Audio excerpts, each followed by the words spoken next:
Evening. Thank you, ladies and gentlemen, for joining us this beautiful Wednesday evening. I hope you enjoyed the preaching after the world news at 6. Sometimes we need to spiritually ground ourselves with the happenings in this country. My name is Esther Wachiko. I officially welcome you to the evening rush right here in Voice of the People 90.3 FM. I don't know if I would say that I'm actually happy or if I should sound excited, but I really don't know how to place this.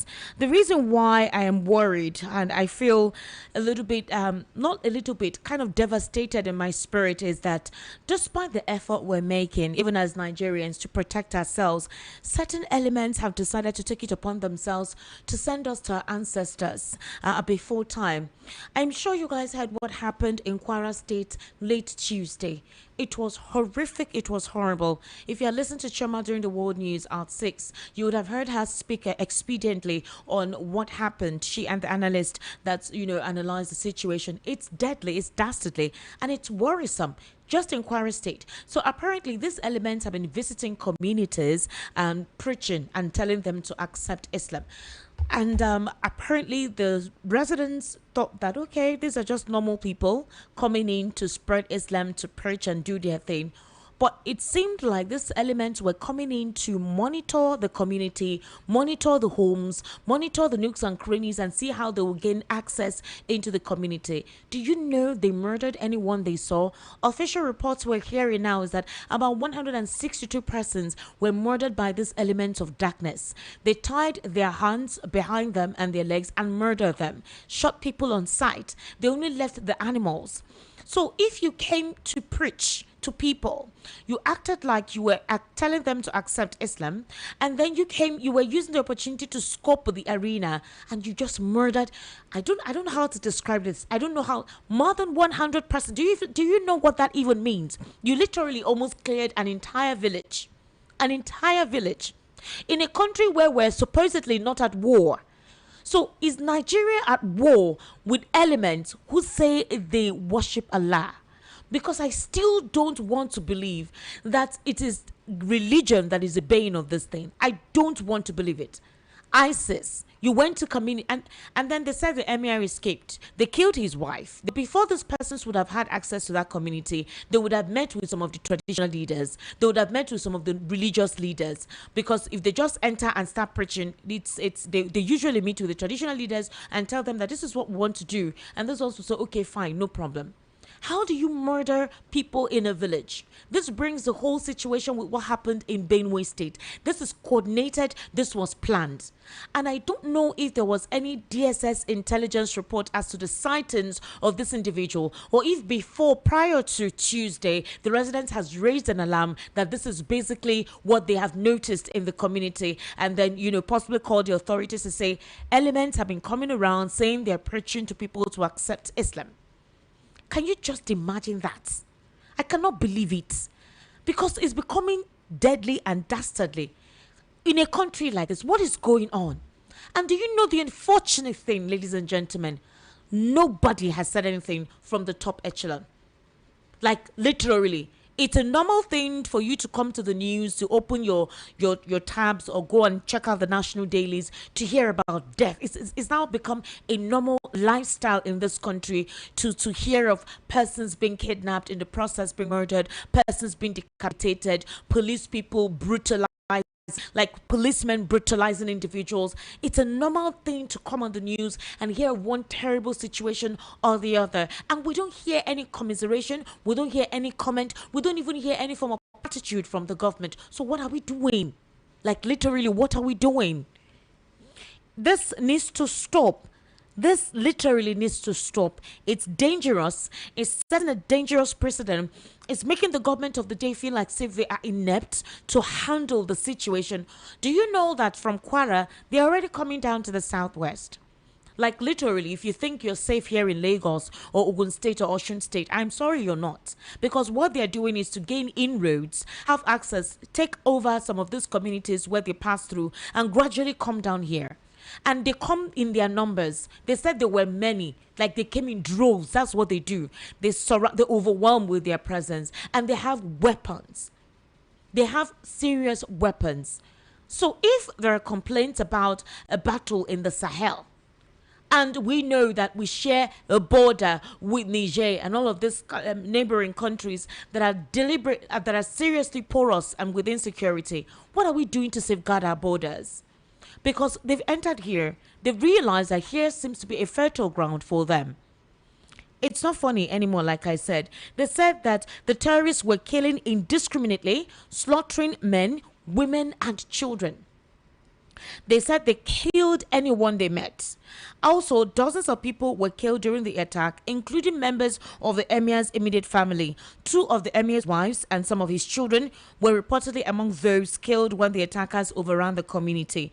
The chief imam of Woro, regarded as a key religious figure in the area, was also killed, alongside a school principal and a headmistress. Several students who had just returned from school were not spared. The attackers also reportedly slit the throats of some of their victims, particularly farmers and traders who had traveled from Ilorin to Woro for agricultural and commercial activities. These individuals were caught unawares as the militants swept through the area.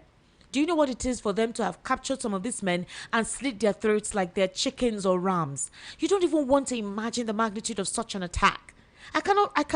Katsina that exchanged 77 terrorists from prison for supposedly the release of some persons who are within the captive of Boko Haram. Do you know that in the same Katsina, these individuals came and murdered persons in there, more than 20?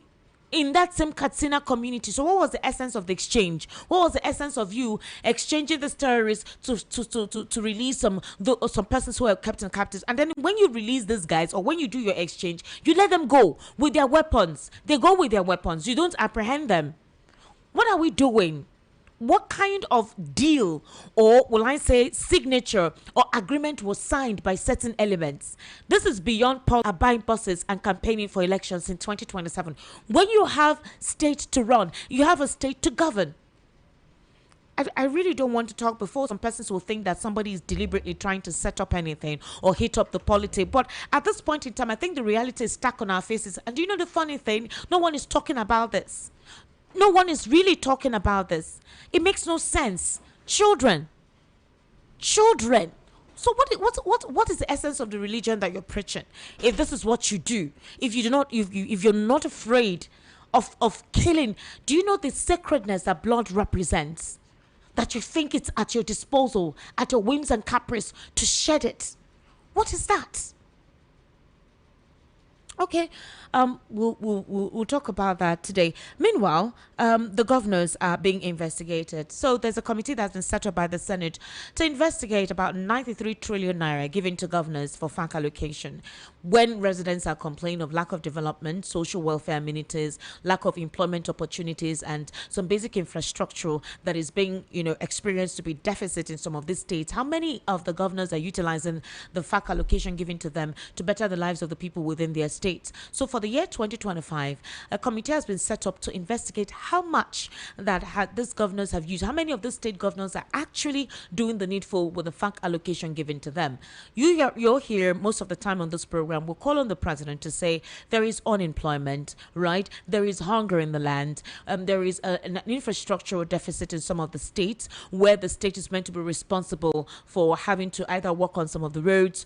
There is also a deficit in our health sector, even in state educational sectors. There is a serious deficit in some of the social welfare amenities. And they say that if the president increased FAC allocation, which is obviously one of the reasons why fuel subsidy was removed, they said the excess, instead of paying for fuel subsidy, the governors will have access to this monies and then divert it to areas whereby the residents of their states will be properly developed. How many of the governors are utilizing these funds? Especially they have security votes, but you realize that some of these states overwhelmingly are being abused. Insecurity is prevalent in some of these states. So what is the money being used for, and who is asking questions? Some persons have said that there is a lack of advocacy and there's a lack of call or accountability from the governors, and that the people themselves are not asking the right questions. They're not monitoring events. They're not literally following up on how the state governors are utilizing the funds for them. That all they do is just to grunt and complain and call out the president when no one is calling out the governors.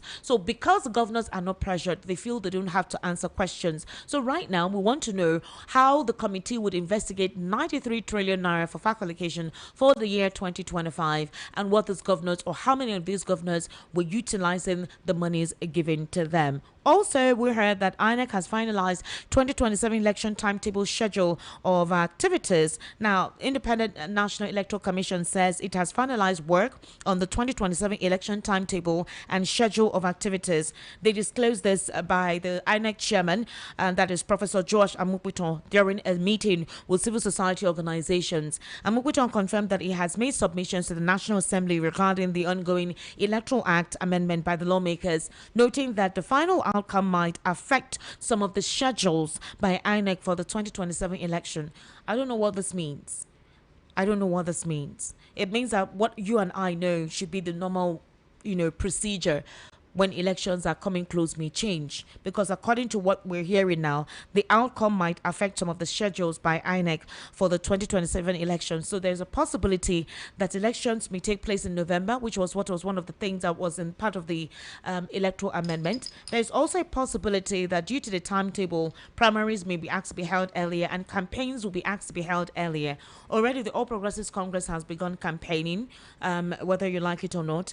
Opposition party will say they're already doing their groundwork. Maybe a lot of persons are not seeing them doing their thing, but while they're getting themselves ready ahead of the 2027 elections, Professor Joash Akmubiton says that when the Senate finally actually signs a couple of things that is required, then the outcome may disrupt the normal process as we know it. So the passage of the Electoral Acts remains inconclusive. As of Tuesday, the Senate failed to reach a final decision after spending more than 4 hours considering the report of a 7-member ad hoc committee behind closed doors. They refused to do this on the floor. They decided to go behind closed door to do it. And despite them being closed door, they couldn't come to a conclusion of what they needed to do and how they needed to assent to some of the Electoral Act amendment. The prolonged deliberation ended without a clear resolution, which further delayed amendments widely reviewed as critical to Nigeria's electoral framework ahead of future elections. There are talks that the delay is deliberate. They deliberately are delaying, that they know what they are doing, because if they were serious to listen to the cries and clamor of Nigerians as to the amendment of the Electoral Act, they would have expedited the process by now, because if they are not yet done, one wonders how long it will take the president to eventually assent to what is presented to him. The president's signature is actually needed. I don't know if there is time, but this is February. And for that to take place, they need to attend to that before INEC will now officially proceed. You do know that the presidency has released about 1 trillion naira for INEC. Maybe more money will be released for INEC for the conduct of the upcoming election. So INEC literally is waiting for the National Assembly to be done with what they want to do while they now make preparations ahead of the 2027 elections. Joash Amukwiton says INEC is ready to conduct the 2027 elections, that they have all it takes for a free and fair election.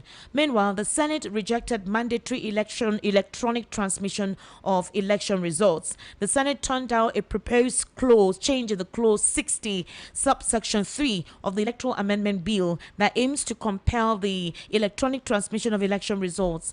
Under the rejected amendment, presiding officers of the Independent National Electoral Commission would have been mandated to upload polling unit results electronically to the ARA portal in real time once Form EC and A have been duly signed and stamped by the presiding officer and countersigned by party agents. So rather than adopt the proposal, the Senate opted to retain the current provision in the Electoral Acts, which provides that the presiding officer shall transfer the results, including the total number of accredited voters and the results of the ballot, in a manner as prescribed by the Commission. Okay. Interesting. So apparently what was considered in 2023 may not be considered in 2027, where there is an immediate upload of election results on the ARA portal, electronic transmission. They turned down the proposal. So there's going to be a collation which will be given to the INEC official, who will now send it to the INEC Collation Center. Interesting.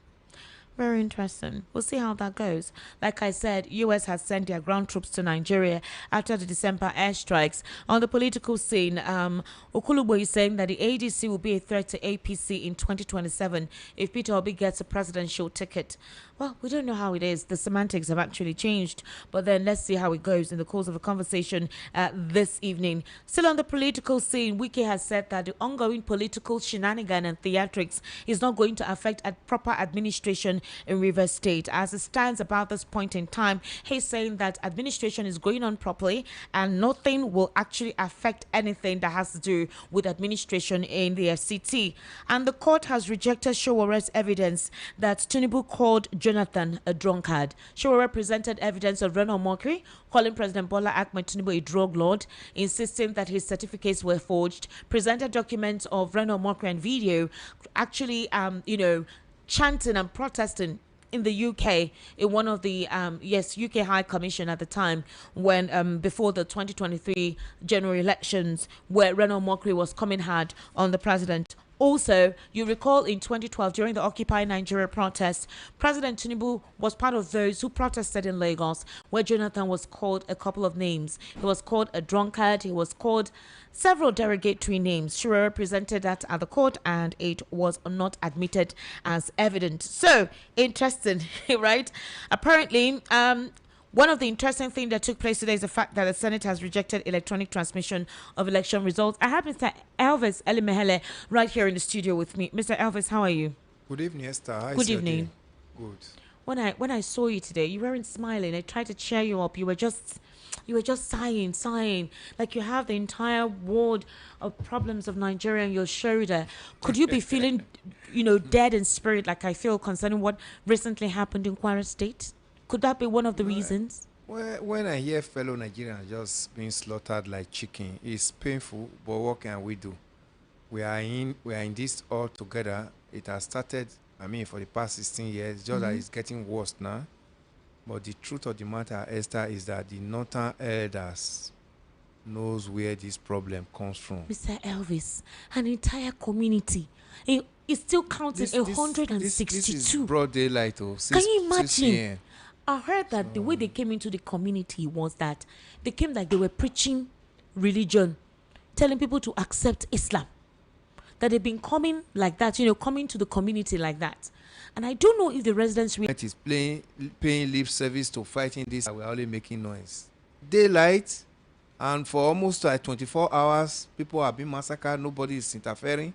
Since yesterday evening. Do you understand? If this didn't happen yesterday, and some persons who are supporters of this government will say it's not your role to lament. Are you serious? Somebody on YouTube joining us now is sounding like a primitive, barbaric individual. How can you literally sound politically correct in such a situation? Are you emotionally lacking? Like, are you dead emotionally to understand the decrepit situation we're currently going through? Because I cannot imagine that. Did you see that video? You see, when it is not, because this death is not related to them, can you imagine? They see it like log of wood. If one of their loved ones is among those people that died, they will know what it means for somebody to be bereaved. And that's when you are not showing empathy. It is very difficult for you. It's terrible, Mr. Elvis. It's wickedness. I can't even comprehend it. Anybody that dies in this nation is supposed to be a brother or a sister, no matter where the person comes from. But unfortunately, we play down on it because of religion, because of tribe. Politicians have so divided us along this line. So we don't value death any longer. Mr. Always, I don't even think it's the politicians anymore. I think individuals are themselves accepting to divide themselves. Because I've never seen where the politicians call them and converge and say, you guys should attack each other or whatever. But right now, there are individuals who have decided to take it upon themselves. People have just because of politics. People have bought so much into it. But when the politicians started this divide and rule attitude of along religion, and tribalism, they never knew it would fester in this manner. So people are bought into it now. Nigerians, wherever they are benefiting from, is like a norm. It must not stop. But you can't be benefiting from the massacre of human beings like you. In a country where we still have a functioning government, or have they told us, are they going to tell us now that there is no more government in this nation? So it's so sad. I sympathize with the Woro and the Nukus people where this one happened in Kwara State. My God. It's so sad. So sad.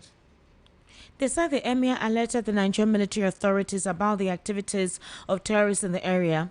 They also said that they were coercing persons to accept the religion. There was also forced preaching and intimidation of residents. This refusal and reported collaboration with security agencies allegedly enraged the terrorists. So because the emir went to complain about it, these enraged the terrorists. So based on the emir's defiance, the terrorists then planned and executed a large-scale retaliatory attack on Woro on Tuesday night. After they did that and burned some of their homes, they came back on Wednesday morning. So people had not even settled with what happened on Wednesday. On Wednesday morning, they returned after what happened on Tuesday. Like it was a deliberate, coordinated bloodbath in that community. You will discover now the action the emir took was supposed to be a commendable one. The emir saw that these people have come. They said they've been forcing them out. You see, when the emir reported such, if really this report is true, then one would have expected that the DSS and the military authority would be able to come in and say no. Because this was how the Lakurawa started in Sokoto. They said they came in and was, preaching. And, before they started gaining ground. They now started imposing tax on them, started telling them, the same way the emir, I'm sure the emir must have learned from the Lakurawa matter in Sokoto. Yes, he called. They said that the military responded to the distress call, but these terrorists, when there were many, they overran the military. There were 200. Yes, that's always the issue. 200 with their bags and guns. You send like 20 or 30 military then, how would they be able to confront 200 plus and they are armed? So, okay, Esther, you tell me, these 200 and something militants, wherever, the terrorists, wherever they live, they ride Okada, they ride motorcycles, and to come and discharge their nefarious activities on all these people. Where do they retreat to after all this that they cannot be found? They are still within this nation. Can't understand it. They are still within this nation. You'll be talking of about 200 and something persons. Where are they hiding? That they cannot be find out. Where are they hiding? So why are we deceiving ourselves? And sometimes we see them post videos. How did we get the videos? Post they videos. Do it now. So people, they cannot be traced with all this. Then some people will tell you America is coming because of our oil. So you want this killing to continue at the detriment of Nigerians. Nigerian oil since over this 50-something years. Whom has it helped? Where are we? They're coming down south. I can't believe that anyone would at this point in time complain as to how emotionally impacted I feel concerning this. Like you have the audacity to send a message to say that no lamentations or whatever. You become literally placid to issues that affect your people and you're a Nigerian, all because of your political affiliation. I cannot comprehend it, Mr. Elvis. When something keeps happening consistently, and a particular strategy or approach has not resolved it, don't you look for a counter approach to resolve this? You see, people don't know that it is when the country is in peace that politics, thrive. Mr. Elvis, we heard that sometimes when these terrorists want to pass, they will call some checkpoints. Oh yes, we've seen that. They'll call some checkpoints that they want to pass, and if people are along the routes traveling or whatever, they will tell them we're gonna stay one place, so then they pass. Even with the brazen arrangement being made by Katsina state government to release arrested terrorists, don't that sound dangerous to you, that some of these people are aware of all these things and they are conniving with them? State government making arrangements. The government defended it. He said that it was better for them. It was better than making arrangements. And they came back to attack Katsina. Yes. They came back to attack one of the communities. Then why will you be making arrangements with such criminals who the only language they know, the only business they know is how to kill? Do you think they are going to suddenly change when you release them? Do they have any other business that try for them? So when you see such things, a state government making such arrangement, you know that this matter is beyond what we are talking here in the studio this evening, Esther. Because people are behind it. These people have a mission, and I don't know why this federal government is, looking at them with kid gloves. Mr. Elvis is ridiculous. Kid the worst gloves. part is I have not heard no reaction. No reaction, Mr. Elvis. They'll come and deny it. No They'll reaction. Tell you that we are whalers. That's From Tuesday night to Wednesday morning, there's supposed to be an immediate reaction. the chief of army staff, the defense minister, they ought to go to that vicinity. Well, Kwara State has become the recent hotbed. Kwara and Kogi states. And nobody sees the danger this poses. North Central has become so hot, so hot. Even Benue State, there was some attack in Benue State. Exactly. You know, where what they call one of the Kwande local government. Mr. Elvis, after Kwara State, how many states before you get down here? There's no more now. After Kwara State, you are entering Ekiti Abi Osun State now. You're already here in Do people think this is a joke? It's not a joke any longer. It's not a joke. The one that is happening in Kogi State, has it not spilled into Edo? Edo State people don't sleep with their 2 eyes closed any longer now. Edo State share boundary with Kogi. It's already spilled in. So we are in trouble. But the politicians are much more interested in 2027 than the killing that is going on in Nigeria. If this killing continues, will there be election with what we are talking about, with what we are saying now? So the president should think of how to sit down and work with the international community that are ready to assist us to stamp out this madness that's taken over this nation. It's so sad. It's so sad. Elvis, while all of this is happening, politics is the mainstay. Yeah. The electoral reform has been called on and talked about, and now no more electronic transmission of results. I know it was. Mr. You know, I'll be how? telling you this. It's just to tell you that 2027 election is done already. What is the meaning of this? It's done already. It's done already. All the money that was spent on IREV and everything that in 2023, that Mahmoud said is here to stay. Is pushed aside and is everything there is nullified. What does that even mean? It means that did they repeal it or what? Because it was in the Electoral Act. Yeah. As of 2022 November, when the INEC chairman spoke, he said yes, we'll be seeing election results in real time. So did the Senate go to the closed door meeting? Is that why it was in a closed door meeting? Is that why they decided not to make it obvious for everyone to be part of it? But you will agree with me that everybody that took this decision, Esther, they are politicians. So they will always look for the one that will favor them better to get them back in 2027 to their position in the Senate. Mr. Elvis, that's just it. What are these politicians doing? Do they deliberately want to tick off the bomb? I don't understand. Is that your plan? Yeah, they are pushing Nigerians to the wall. They are pushing Nigerians to the wall. And if care is not taken, you know what that means? Because the way the politicians, ride on us because of their benefit, what they are going to benefit, is so disgraceful and shameful. I don't even believe that Amukwiton will be part of this. Amukwiton should be able to. Did you hear what I said? I heard what you said. Amukwiton they submitted. Yes. It was the Senate that I said no more electronic transmission of results. But is it possible that Amukwiton or Mahmoud Yakub, because I think this started with Mahmoud Yakub. Amukwiton just came a few months ago. So whatever it is he saw is what he met. So is it possible that Mahmoud Yakub said, okay, let us change this clause in the Electoral Act? Because that was the mainstay of the 2023 election. Yes, and that was what caused the problem about the transmission of presidential results. Yes. So when we got to court, yes, it was the court that now interpreted that they had the prerogative on how to collate results. It could either be electronic or manual. But at the time we were prepared for 2023 general election, we were told that results were going to be transmitted electronically through IREV.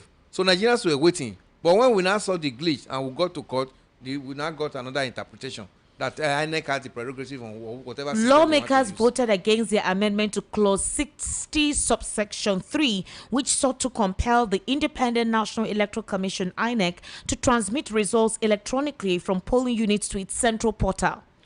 The proposal aims to strengthen transparency and reduce manipulation during result collation.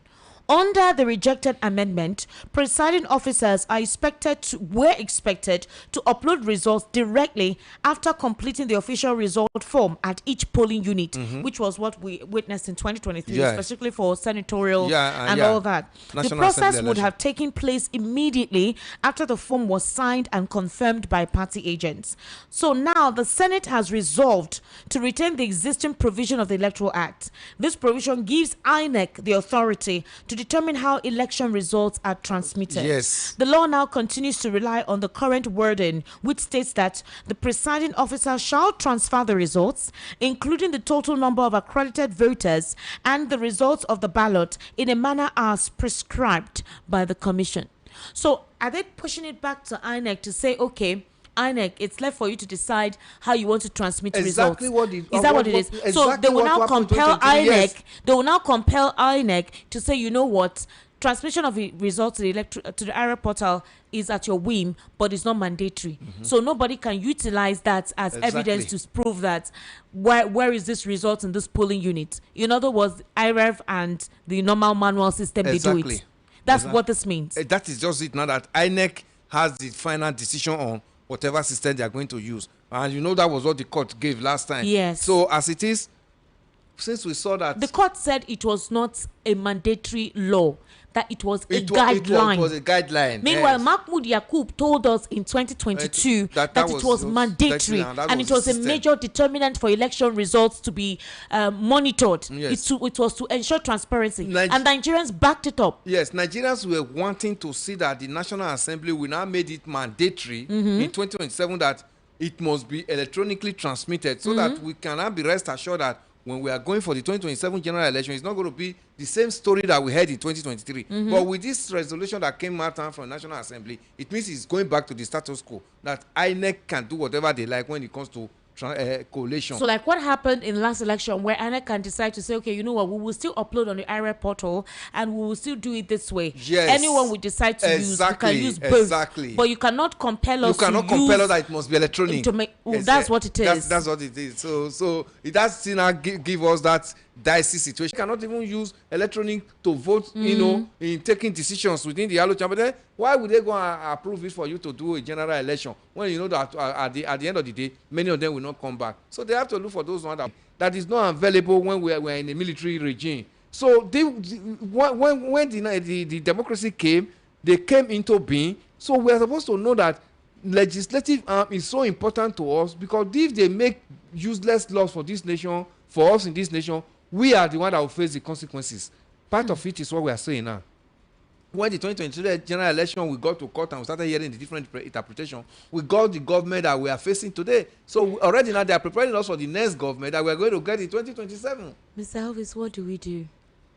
That election is the only time when Nigerians can prove to these guys, these politicians, that now we can decide, we can make our choices. They keep quiet. I have been talking about. They keep quiet. They keep quiet and complain. They can't come out to protest. You come out to protest, you're brutalized by the security agents, or you're slammed in prison. You're slated with heavy fines. You're tortured in custody. So they can't do anything about it. You don't have anybody that will properly represent you. So in their heads, they're patiently waiting, trying to stay alive until election day. And now the very thing that is the only way through which they can say, we no longer want this kind of thing anymore. You're like shredding it apart. You're taking the right and their choice away from them. So what have we slithered ourselves into? Now that we are aware of what they have come up with, Nigerians should begin to make up their mind on how to make sure this is tackled. Is the election not for us? Is the leadership not for us? So a gang of just 400 and something people will now sit down and tell Nigerians that this is the way it's going to go when we are over 200 and something million. Nigerians must begin to think of the next way forward now before 2027 general election comes in. Esther, I'm not going to support the issue of, when we come out to protest, they slam. They will always want to do that. You see, all those ones are actually to weaken us. But if we are resilient and say, no, enough is enough, we'll get it. We'll get to where we are going. They will do that just to bamboozle us. But we must know what we are looking for. Because we must not allow 2027 to be like 2023 You say again. It's a way of trying to scare us. You consider it a scare tactic. That is when just, people they want will to always converge. come with that, Esther. They will always come with it. Okay. They will never allow it to. They do not just allow it to slip off their hand. You see, this is a mafia gang. It's a cabal that they want to. These people are not up to 10% of the population of this nation that is holding up to this ransom. Then the rest are just like, we'll just come in and make and wail and cry and we'll get back to our... Let me paint a scenario. The scenarios you want to Yeah. paint, Esther, are scenarios that I'll keep telling you that these are just mere tactics to weaken us. And Mr. they have been using Elvis, it over the years and they've been I will succeeding. ask you, how many more Nigerians need to die? It's too much. It gets to a point, it's too much. Okay, let's See what remain with happened. them. Was it in Zamfara where the women came out with just green leaves? Green leaves. Adamawa State. In Adamawa State. Green leaves. What did they do? These military men knelt down, took guns, and shot at them. Just like that. Mr. Elvis, you know, up till now, we've not heard of any No, investigation that matter carried we've out. not heard of it. No, everything quiet, swept under Yeah. the carpet. Yeah, I don't know if you understand what you're seeing. The detachment. There's no empathy towards the people. You will see lawyers set up rights to sue those soldiers. And not everywhere quiet. Nobody's touching it. So it's like they'll create another event that will make people forget, or another conversation that superimposes that dastardly act, Mr. Elvis. But do we remain like this? Is this an option? I can't believe this. Is this an option to us to remain like this? It's not an option. You see, this one that we are shying away from, Esther, it might degenerate into something bigger than what we are talking about. It's painful, Mr. Yes, Elvis. it's painful, but It's do you know that this one painful. can degenerate bigger than something that we cannot manage? You are talking every crisis that have engulfed a nation in the world, it always political problems. There was political matter. Mr. Elvis, I don't All even the have crises issues. you heard of in this I don't world. have issues with the political shenanigan. But can you just please stop allowing Nigerians being killed? Is it possible? Is Even it the- possible? even Do you know the spiritual angle to this, where innocent blood stains the soil? You have retrogressed that country spiritually. It's very, very painful, Esther. But if we allow this situation to remain, this situation may snowball into something bigger than what we can manage. And at that same time, blood will still stain the ground. Even worse than what we are seeing, Esther, if care is not taken. Okay. Well, amidst this, the U.S. has deployed a small team of troops to Nigeria, the first official U.S. military presence on the ground since the airstrike on December 2025. This follows the airstrike that was ordered by President Donald Trump of the United States of America. So the U.S. said they've been conducting surveillance flight over Nigeria from neighboring Ghana since at least late November 2025. So based on what Reuters disclosed on Tuesday, the deployment follows an agreement between the federal government and Washington to deepen cooperation against growing terrorist threats in West Africa. So basically, based on that agreement, that's when we've seen the presence of the US troop. Should we be elated? Or because I don't know, it feels like after what was announced or what happened in December, the insecurity became sporadic, daring. Absolutely. And then the concept of the Christian genocide is what these terrorists were perpetrating. You know, where you visit more of Christian-dominated communities to lay siege and attack, go kidnap them in their churches. It became more vibrant. In fact, they made a statement in that regard saying that everyone must accept, if you don't, you're going to pay a tax or you pay with your blood. And they're already manifesting what they threatened. So what would you advise Nigerians to do to protect themselves now? Because you're not allowed to carry arms.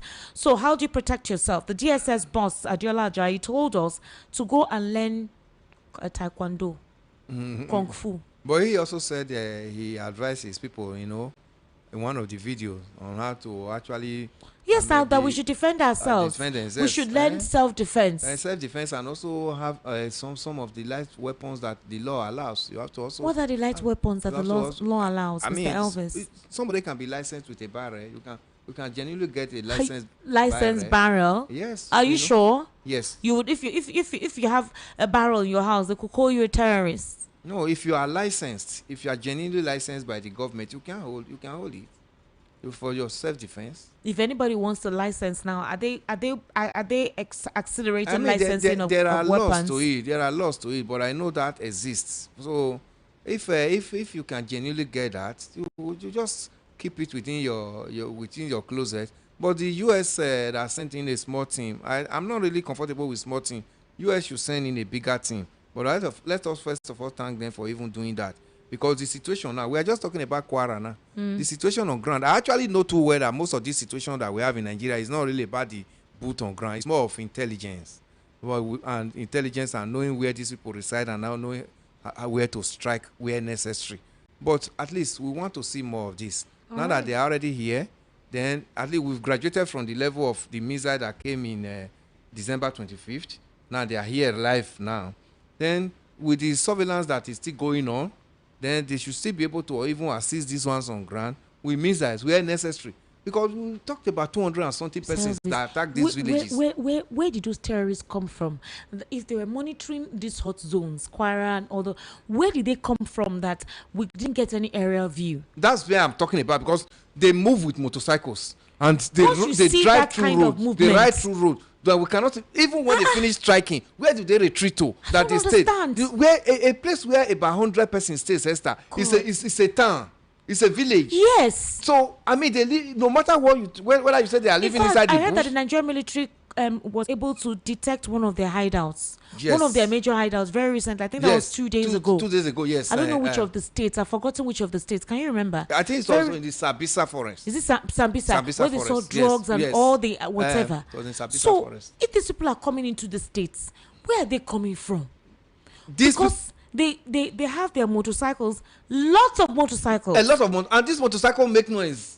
And these motorcycles are fuel, Esther. This is where they buying fuel. This is the issue. This is the issue. I'm saying that everybody in Nigeria that called themselves the big men in this part of the Nigeria knows about this. If Malami was not being questioned now about terrorist finances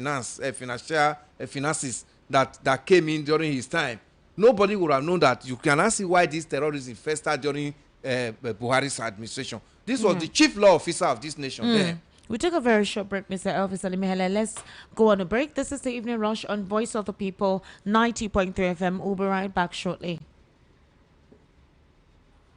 Lord's Chosen Charismatic Revival Movement invites you to her great annual crusade titled From Sorrow to Joy. Date Saturday 7th and Sunday 8th February 2026. Venue the Lord's Chosen Charismatic Revival Movement along Oshodi Apapa Expressway by Jesha Bus Stop, Amuodofi, Lagos, Nigeria.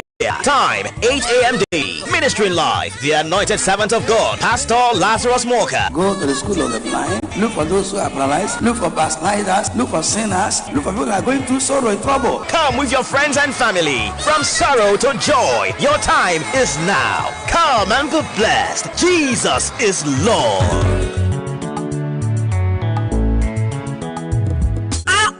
House dey dark and nepa bill dey choke. E dey worry you as e dey affect your business. So Solution don come. Imagine say you wake up for morning, light no shake, fridge don block, business no get wahala, everything dey okay. No be dream o. With Yohaku, na you dey control your light. Yohaku dey sell gas cooker, freezer, fridge, and dem go furnish you with modern kitchen o. Whether na inverter, batteries, panels, smart street lights, be na solar AC system wey you wan use for house, business, abi for industrial work, Yohaku stand chim to help you. Bye to NEPA bill o. No wait till transformer go spoil again o. Oh yeah, run call Yohaku for 070-121-30260 or 080-324-82573, or you fit to call 080-669-60066. For Lagos, we there for shop F1179 industrial section, or Alaba International Market, or shop G6 electronic section, Alaba International Market, Headline, Ute Ubochi Plaza, Abuja office na Corporate 13, Dubai International Market, back of Games Village, Karu District for Abuja. For Port Harcourt, we there for number 51, Oporo Road, Eziowa Elite Trade Center. For River State, Yohaku. Website na www.yohakuproducts.com. Online store na www.yohakustore.com. Yohaku, from sun to earth, we dey make your mind dey cool.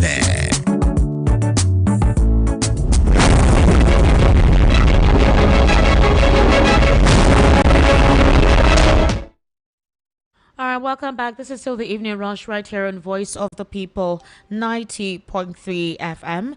My name is Esther Wachku, and I currently have right here in the studio Mr. Elvis Elimihele. Mr. Elvis, we were discussing about the situation right now where we're talking about where these guys are getting their supplies from, where do they buy commodities, food items, fuel, who is giving them enclave protection, who is accommodating them, where do they go treat their injured or anyone who is sick. We are seeing a lot of them very young. In fact, a lot of them they're even child soldiers amongst them, you know, where do they practice, where do they train, that nobody has been able to see them. If the Nigerian military says they can handle this, they're not overwhelmed, and they have the technology provided to trace these guys, how come whenever they attack like they did on Tuesday, I mean, there should have been a coordinated approach to ensure that these guys are traced, but they came back the following day, meaning that they didn't go far after they attacked that community. They came back the following day to continue. That's the problem, Esther. All these things you really learn. People, it's not those boys that are in the bush that get this supply by themselves. People are outside, like you and I, that supply these people in the bush. That is the major track the federal government should look for and cut. If the federal government is able to severe these financiers, these boys in the bush will be tired. They can't remain in hunger. They can't remain without petrol to move those motorcycles. Even those motorcycles sometimes get spoiled in the bush. People go to repair it for them, Esther. Then they go with spare parts where it is needed. So you see that these guys are living like a real full community life in the bush. If really they are in the bush, they live a community life. A place where 100 people stay is no longer a small place. That's like a village. Sure. Because they even water supply alone to these 100 persons. Even if you say they don't even eat, don't they drink water? How do they get these supplies? These are the things we are saying. With good intel, we are supposed to have been able to pick up some persons here who are the major financiers and suppliers of all these things to these guys. But you see what I was talking about Malami's situation. Now Malami is being tried because of the funds, you know, so financiers for the terrorists. You cannot imagine what happened within that 8 years of Buhari's administration. This man sat as the chief law officer of this nation. Names were released from UAE, from Dubai, who were sponsors of these terrorists. They sat on it and never did anything. And those people continue with their job. Now we are seeing arms in his house. We are seeing so large amount of money in his account and all that. Where were all this one coming from? Well, Mr. Elvis, in the midst of all this, like I said, no spokesperson has reacted. No statement has been made. What statement are you expecting from them? At least show some form of empathy. That, the federal government, say something. Well, it's no more than it's a daily occurrence. Say something. No, Mr. Elvis, the presidency is supposed to react. You're supposed to show some form of human reaction. I know it may seem like it may it's seem just like a repetition of what we have been hearing. Regardless, Mr. Elvis, regardless, that's your job. Your job is to protect the lives and properties of the people. No, they have failed in that already. Woefully, they failed. That's the constitutional requirement for any sitting government. That's the constitution. Okay. Welfare, security and welfare of persons, of Nigerians. But they failed in it. Instead of what is meant to be done, National Councillors Forum, they're mobilizing support for re-election for President Bola Tinubu. Those are the in things you will 2027. hear. Instead of hearing the two Taraba senators abandon PDP, join APC. Yeah, those are the things you will hear. Ex-Benue State Governor Suswam officially joins APC after leaving PDP. Election deadline has been reduced from 360 terms of notification to 180 for the next election timetable. And like I was also telling you ahead, the Niger Delta community are complaining that they are dying. They're accusing the government of genocide in their vicinity. And this is one nation with all this. Continue to read them. This is like a diary. You see what we are talking about, Esther. So we need assistance. They should not shy away from it. We need assistance. Adams Oshomole's video of him rubbing the feet of a fair lady on a private jet. He's come out to say it is AI. Yes, that's what he can tell Nigerians. Tell Edo North people that voted for him. The only investment he brought into Edo State when he was governor for 8 years was the woman he imported from My question, Mr. I don't have issues. Verde. I don't have issues with them enjoying themselves. I mean, but Esther, you and I should be able to still even feel a little bit of living. Well, we're only alive. We are not living. They could have kept such things off the internet, because it's almost like you're mocking the people who are suffering. Yes, now the brazenly mocking. You cannot do anything. So he says it's AI. A chartered flight. The Gentle to Yahoo video that we saw, the military said it's AI. He said it's AI. And now the lady whom was discovered. Yeah, the South African lady. Yes, initially I thought it was a wife. You know, it's not the wife. He has a very fair lady like that. I think he married her 2 or 3 years ago. Not 2 or 3 years ago. That wife was married when he was still governor of Edo State. Edo State, hey, very young, beautiful that's what lady. I just told you, that was the importation. That was the only foreign direct investment he attracted into Edo State for his 8 years as governor. So unfortunate. When I saw that on the internet, I will not lie to you. I think in one of the platforms, I was like, you guys say when I own too much, everything APC. Now your wife, because the lady is not being wife. Oh. Wait now, to tell you how, I was like, don't. It's like a lot of you just started following this political space. This man married a fair woman, I think a few years ago. Yeah. Tall, fair lady, very beautiful. We're all surprised that such a fair lady would marry. Adams. I just take government money. Come on. Now money our now. Money. Me Ego is the cocoa. Me they look. So I quickly wrote and said, now the wife. All for me to hear that. No. Now now bangs. Yes. And then the lady now said that when a lot of persons, when they got her social media handle, her platform, checked her out, released a couple of her pictures to say that this is whom the former Edo State governor was with. She now came and wrote and said, your senator is the problem. Go be mad at him, not me. Exactly. That's true. She's right, because every woman you see, Esther, man approach the woman. It's the man that approached the woman. So it's the senator. We should go and talk to our senator if we think that we are suffering and our senator is enjoying with her. She was on her own. Somebody came to approach her. That's what she's just telling you. Go and talk to your senator, because as a lady, as beautiful as she is, people will always want to come to her. She got attracted. That's why our senator could now become a Did you see that video? Yes, I was like, wow, Adams is romantic. This is the month of love. Now, month of love. Yeah. And it was the best month to do it. Do you understand? Yes. So I was like, Abba, show some form of empathy. Don't throw this at our faces. He has flair for fair ladies. Yes. Wow. These are our senators and fair ladies. I don't say too much now. You want to try us?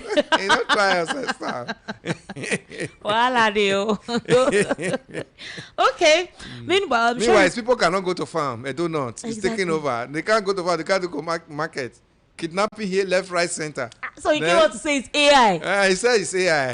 You know, it's no longer that we are misquoted. The journalist misquoted us. Now everything is AI. This is the word of AI. You don't read. We just starting. It's AI. Yes, so right now, anything AI. Yes. First thing, AI. Yeah, even the people that introduced the AI now, we are taking it over from them. It's now AI, everything. So we so now that the lady has come out to talk now, would they say it's AI? No, he will still tell you it's AI. Or the nice thing I would say. The lady that wrote it now, AI. What the lady said is AI. AI generated it. It is well. So, the Epstein files, recently all the emails, pictures and all of that has been released. And there are links that a couple of Nigerian elites are also there. Some email correspondence. So email correspondent is revealing that 2 prominent Nigerians, Ngozi Okonjo-Iweala and the Emir of Kano, Mohammed Sanusi II, were proposed as key guests for an out-of-the-box dinner gathering with Jeffrey Epstein in 2018. The email was dated 21st of May 2018, a year before Mr. Epstein's arrest and death. The emails were released on Friday as part of about 3.5 million files related to Mr. Epstein, an American financier and convicted sex offender who died in jail in 2019. So there are heavily redacted documents, and these redacted documents reignited public debate, particularly because they reference interactions with prominent individuals. So it's raising questions about selective redactions and the disparity between the number of files released and the total volume held by the U.S. Department of Justice. So Epstein was somebody that had a lot of links with a lot of prominent persons. So not necessarily the whatever they came for was for proclivities. Sometimes it could be business deals. Or Epstein, I really want to meet President Joe Biden. I want to meet Barack Obama. Is there some way you can help me get a connection with them? Epstein will now say, okay, fine. Maybe they'll pay some money or whatever it is he's requesting for is given. And then there's a party created where some of these officials will be there. An email is sent to you. You come around. It's an opportunity to network with some of these prominent individuals. And in the process of that, some red room activities were ongoing. Like I said, Epstein was like a link or a go-between for several of these dignitaries across the globe, those who had different palate, different taste buds for different things. But basically it was seen as a political networking system for a couple of persons who are trying to have access to prominent individuals, across. But however, how do you think this paints the picture for some Nigerians' names? They said even some Nollywood actors were also in the file and all that, and some certain statements were made. Really, when I saw that release, I was not really too taken aback, because some of the names you mentioned, these are international figures. When Okonjo-Iweala was fighting for that WTA position, it was not an easy thing. World Trade Organization, when she was fighting for it. You remember, initially, America was not in support. So it was like a lot of lobby before she got that. And you remember, it was even when Biden came in that she was rest assured of that position. She got it. Trump was there at that period, and it was difficult. He was also and when she was even coming back again now for the second tenure, she got it before Trump came into power. So Okonjo-Iweala's name, even if it's found there, it could be as a result of that plump office, which we are so proud of her. She's been doing well in that office. And some of those names there, especially for her, I can actually speak for her. It's not anything that Nigeria should, be looking at the other side. But for former Emir of Kano, he has gone through crisis too. He was deposed and all that, brought back. Now, we don't even know where she belongs now because of the crisis, because of these political issues in Kano. Now, he was brought back by the Yusuf Abbas government, and the same Yusuf Abbas government that said what Ganduje did in removing him was an aberration. Now, Ganduje created more emirates, and removed him. Now we have two emirs now belonging to the same camp now, the same APC. It's not APC government. So that's still an issue in Kano. So sometimes when this man was in such situation too, an international figure like him, one time a central bank governor and all that, would have still been able to reach this kind of person to even see where he can get assistance from. I think for those ones, I think Trump should look more into whatever he has with that relationship with that thing within the American people, and those Nigerian names that are found here, especially for these two. I don't think they went there for something that against this nation. They would have gone there to see how they can get lobby to get whatever they are looking for in the world. Right. Well, Mr. Evans, amidst all of this, so politics is politicking. People's lives are being used as bait. And it's quite unfortunate, to be honest with you, Mr. Elvis. I wouldn't lie to you that what happened in Kwara is not hurting me. Yeah, it's devastating. It's painful. Devastating. These are Nigerians. It's painful, Mr. Elvis. It's so painful. It's so painful. I really don't know what this means, but it's also hurting that nobody is empathizing with us guys. It's like, I don't know how to explain it. No one, not even the National Assembly. Not even the National Assembly, Mr. Elvis. The National Assembly, may at least tomorrow is still Thursday. They still sit tomorrow. So maybe by tomorrow. It happened on Tuesday night, continued this morning. They sat today. And the senator that represents that community did not present it today. I think by today. Now that we have started, it has gone into the media so much like this. Maybe we're waking him up. Can you imagine? Tomorrow he will stand up in the Senate and say and tell the Even the data House boys chamber, are not even talking about it. no, they won't talk about it because those data boys are to give this government, apart from the $9 million in abroad for lobbying. For lobbying in the US. Those data boys are also doing the same thing locally in Nigeria here. They won't talk about things of this nature because they are paid to, paint the image of this government at all times. Mr. Elvis, a public affairs analyst and former consultant on media and strategy to the Senate President Godswill Akpabio, Ken Okolugbo, has admitted that the ADC will become a threat. I'm surprised how... He has resigned his position from... I think he has resigned his position. He's no longer working for Godswill Akpabio? Yes. Okay. I've seen that. Mm. Okay, so he's saying that the ADC will become a threat to the ruling All Progressives Congress if Peter Obi secures the coalition presidential ticket. But Okulugbo made this known during an interview very recently. However, he says that the ADC will indeed be taken serious if Peter Obi is given that ticket. But as it stands now, it's like the ADC has given the ticket to Atiku. I don't want to speak on that, Esther. Okay, why? No, just I remember, hold on. I remember December 31st. Yeah, whether the ticket is given. Let us first of all see where it's going to, because I have already said this matter on the 31st of December when Obi went to join the coalition. Okay. I won't say cross because they don't call it, they say join the coalition.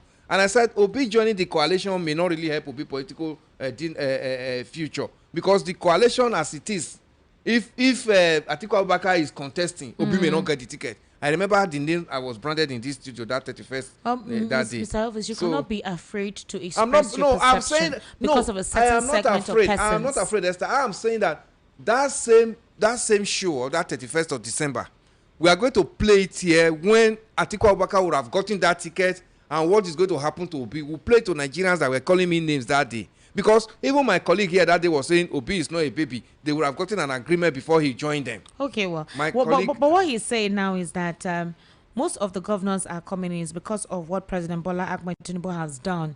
That he sees a man who is sincere, who has seen money. He's not a hungry man. He has seen money. What money will impress him again? That is it a car you are going to buy for him? Those are the things that, he's saying that it's obvious that the man is not interested in stealing, and that has helped them a lot in government. It is those things that have attracted people to APC. Nobody is being coerced. So he's saying that nobody is being coerced to join the APC, that Tinubu is a good man. He's a kind-hearted person. He has empathy. Also, what more do you want to give him? In 2023, he said he used his money to buy that, to buy that ticket. It was his money. Nobody bought it for him. That's what the wife said. They were rich. They are not looking for Nigerian yes, money.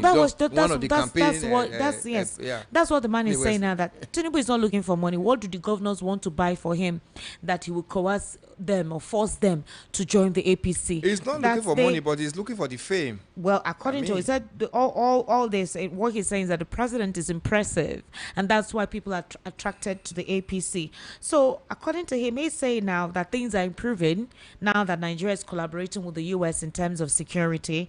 So for him, he says that nobody is being coerced to join the APC. But the only unfortunate thing he sees now is that it feels like the ADC has given a ticket to Atiku. My question is, what is your concern with the activities of the ADC if you're an APC? Definitely. He was not speaking against the fact that he's no longer in that particular position with Akpabio. Yeah. He's still in the APC. He's a member of the APC. What's your calculation with that? Even his state now is an APC state. Yes, obviously. He was a commissioner in Delta State, as at the time Delta State was still a PDP state. He was a commissioner, this Desopadek, commissioner for the mineral producing areas. So he got to the limelight. Now he became a consultant spokesperson to the Senate president. But what all he has said there now, Esther, the only one I'm going to fault there is that the president is rich and he's not using money to coerce anybody. Yes, the president, they've told us the president is rich, but they never told us that the president used his money to buy the yacht he bought. He used his money to buy the aircraft he bought. You understand? Even the 30-something billion, we're hearing that is for the president's travel for this the budget. Yes, it's Nigeria 34 billion. It's Nigeria money. It's not the president's money for his trips. Yes, it's Nigeria's money. So everything that goes around the president, I know he's the president of this nation, but Probably if he's too rich, he doesn't need Nigeria money. He's using Nigeria. He's bringing them into this, bringing other persons into APC just to complete his fame. His He's saying that the president lifelong is not bringing ambition. anyone to the APC. Ambition. That He he's not wants- coercing anybody. But- That is the personality of the president that is attracting people to the APC. what kind of personality, Esther, that we have? What kind of personality that are we talking about? Let's not go into that. We know too well that the president, there's something going on that they are hiding from us. He wants, okay, even if he has, there's nothing on that. He wants his second tenure. His second tenure alone, he can find any means to get people into the office for him to get his second tenure.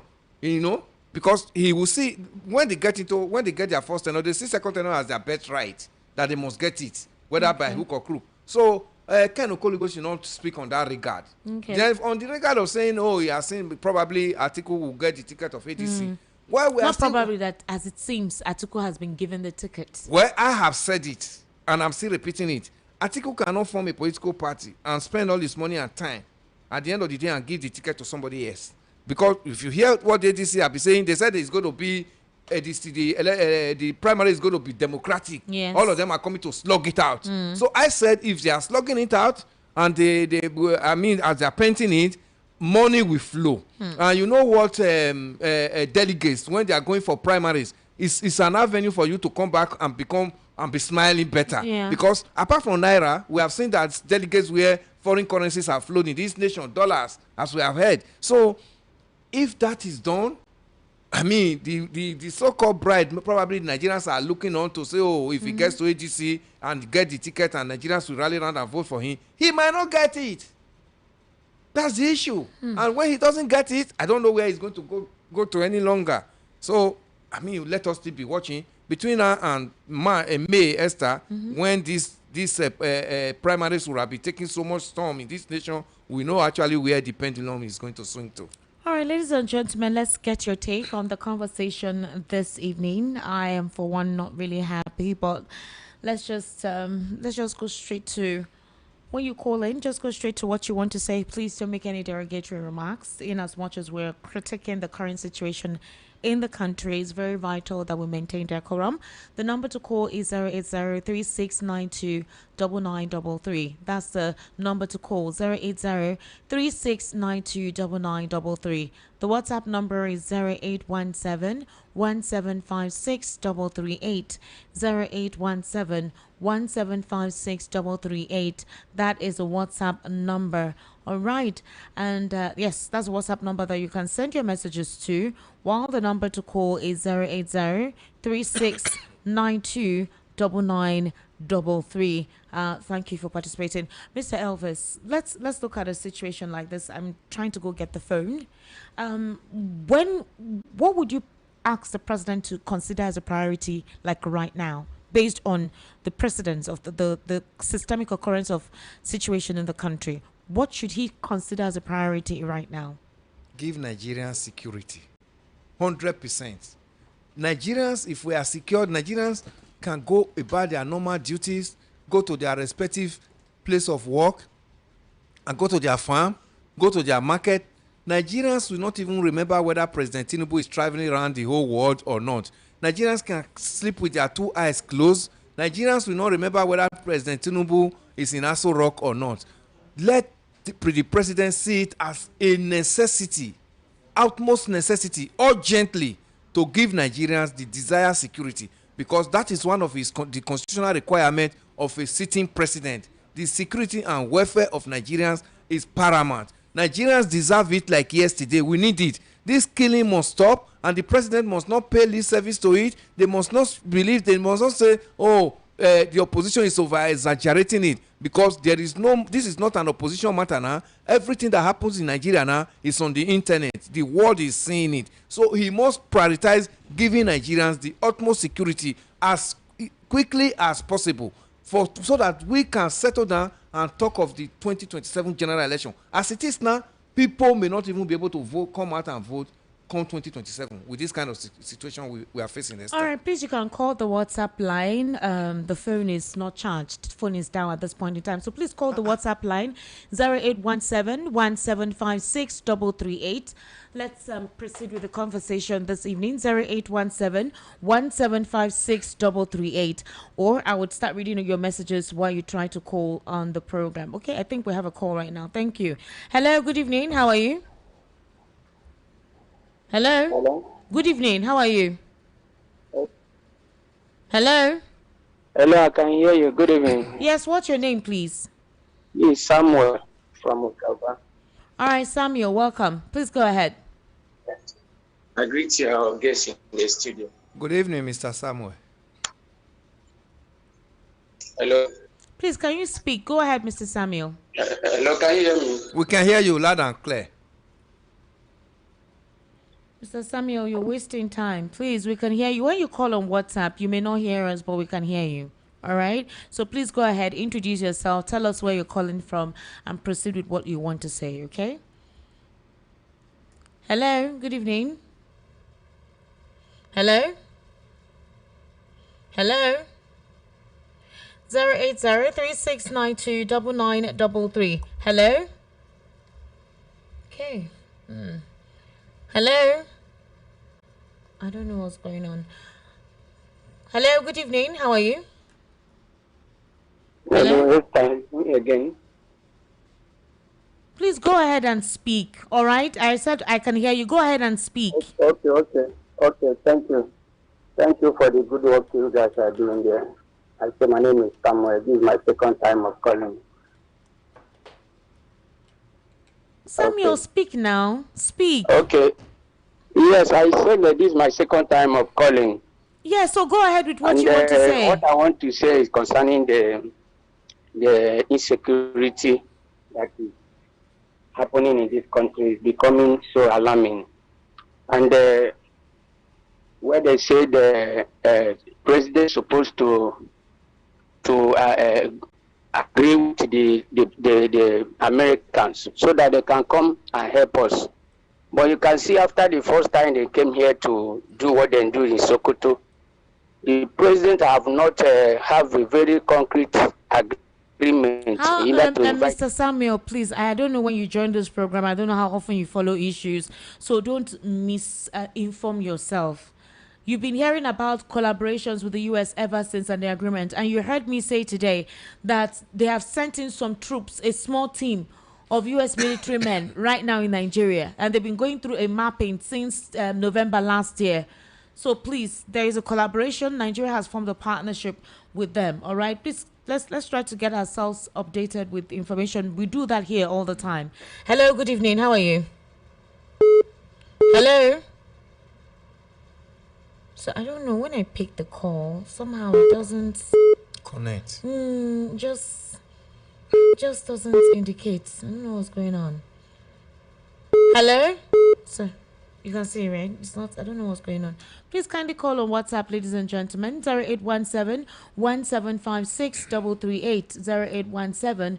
0817-1756-338. That is the number to call. All right. And I will also intermittently take messages as well in the process.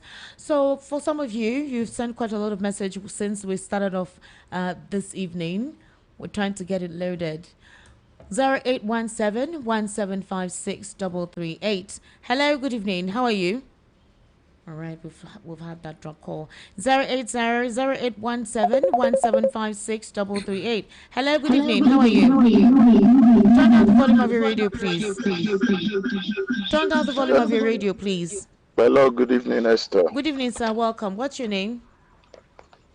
Hello, Esther, good evening. Go ahead, sir. If you're calling on WhatsApp, we can hear you, so yes, go ahead. good evening, Mr. Elvis. Good evening, this sir. This is ACN calling from Amodofi. All right, ACN, please go ahead. Yes, Esther. The Senate, you know, when we talk about the issue of Nigeria, sometimes people that did not understand it will look as if the people are just trying to criticize the government for no reason, or we are just welling because the person that is in power is not from a particular part of the country. But when you look at the generality of what is happening in Nigeria, you can imagine our Senate telling us today, that the electoral result cannot longer be transmitted electronically. This is clear indication that these people are not seeing Nigerians like human beings. We all cried, we all wept. We know how people suffered, people lost their life on account of what the former INEC chairman promised this nation, and the huge amount of money that was spent in getting this IRF and all the apparatus that was needed to conduct a free and fair election in this country. But at the end of the day, the result was given to us by 3 a.m. midnight. And I know that to you, Esther, and to myself that is speaking, any visitor that comes to your house by 3 a.m. is a thief. Any uninvited visitor, you are not waiting for somebody.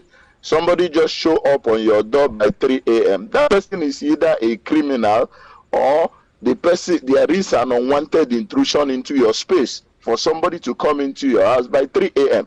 But we all allowed that to go. And today the Senate, the body responsible for legislating laws, have gone into their own private board and come out to tell us that no, these people it is within their prerogative to decide how to transmit results for us. And we are still, while we are reading out the news, you mentioned that 1 trillion has been budgeted again to the same institution, I mean INEC, to conduct another election. Esther, is it not sad? Are we being treated like human beings? And I want to say this thing to Mr. Elvis. Let me engage Mr. Elvis particularly on this topic.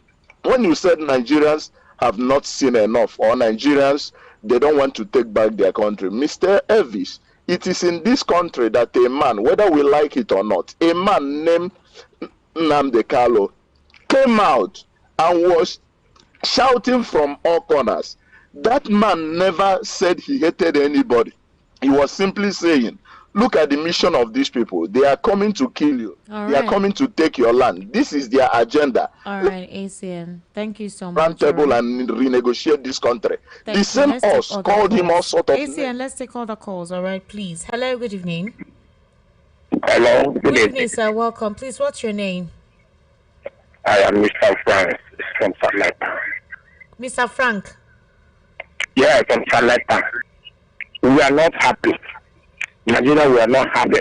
Our politicians are they listening to this program at all? All this our shouting, crying, with a broken heart, they listen to us at all. They listen, sir. I just think sometimes they deliberately remain silent. They do. They do, trust me. That's the apathy I'm talking about. They do. They want to turn us to death and stuff, but we will disagree with them with your respect. Because one, look at how things are going. Things not going well. How can you be caterpillar go in the midnight to destroy people's houses, make people homeless? That was I don't talk that time. More than 40 years ago, it's happening. What type of government is this? Look at people like us who cannot see. We applied there for a job for everywhere. They don't want to give us an opportunity for a job. So the woman could go enter Third Mainland Bridge.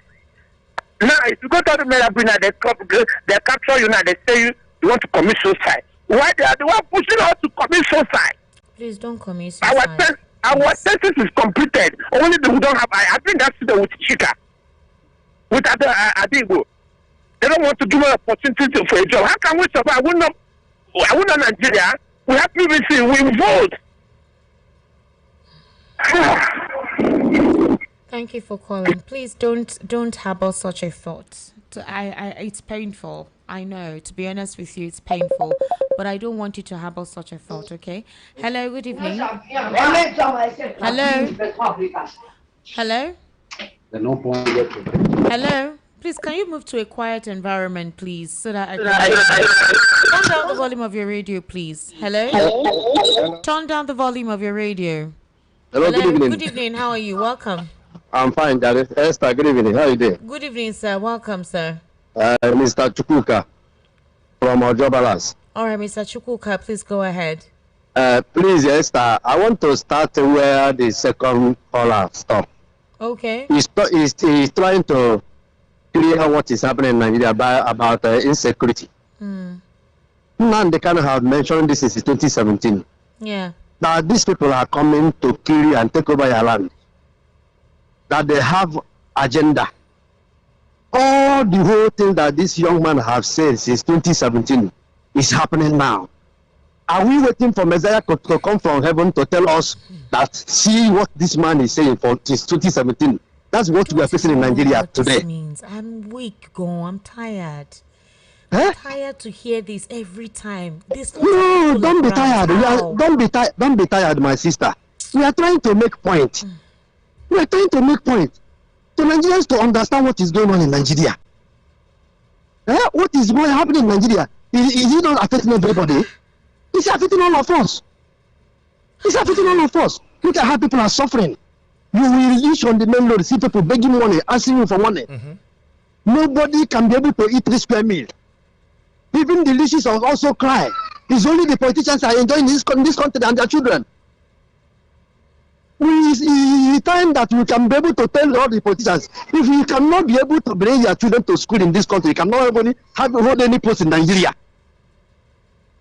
Look at what is happening in our education. Somebody will go to school and cannot be able to get a job. They cannot be able, can just enter market, we see them. Or somebody that cannot be able to write his name, we will be blastering them because they are working for that person. Is it what happening in this Nigeria? Esther, I'm tired. All right. No, Mr. Alphys, what hurts me is how they tied those farmers. They were just returning. Yes, and even the children that went to school. They tied them and slaughtered them. Not just that.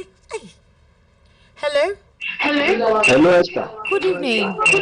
Good evening, ma'am. My name is Robert. Mr. Elvis. Good evening, sir. Good evening. I like the way you analyze your talk, straightforward and to the Mr. point. Robert, can Esther, you move away from where you are? This is our legislature and legislators. Mr. Robert, kindly move away from where you are. I can't hear you very well. The background noise is distorting. So please move away from where you are to somewhere a bit quiet. Hello, good evening.